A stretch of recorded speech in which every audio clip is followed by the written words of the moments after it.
ছেলে হোক কিংবা মেয়ে হোক, হওয়ার সাথে সাথে কানের সামনে যে আজান দিবেন, কি দিবেন? এখন ছেলে হইছে মেয়ে হইছে, আজান দেওয়ার জন্য মুয়াজ্জিন সাহেব রে টোকায়, আছে না নাই? ইমাম সাহেব রে টোকায়, আছে না নাই?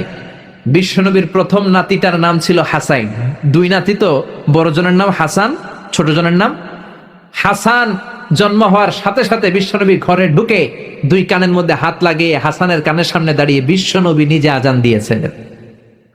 এই জন্য নিজের ছেলে হলে নিজে আজান দিবেন, অথবা আপনার নাতি হইলে দাদা হিসেবে আপনি আজান দিবেন, আপনার ভাতিজা ভাতিজি হয়েছে চাচা হিসেবে আপনি আজান দিবেন। ইমাম সাহেবরে টোকানোর দরকার নাই। একজন মুসলমান হিসেবে সবার ভালো করে আজান একামত জানার দরকার আছে রাডাই।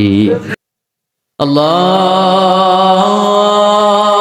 আকবার, আল্লাহু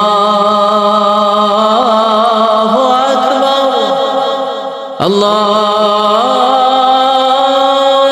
আকবার, আল্লাহু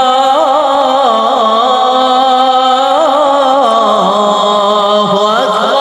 পড়েন আল্লাহু আকবার। ভিডিওটি ভালো লাগলে শেয়ার করুন এবং আপনি যদি এই চ্যানেলে নতুন হয়ে থাকেন তাহলে সাবস্ক্রাইব করে সাথেই থাকুন। ধন্যবাদ।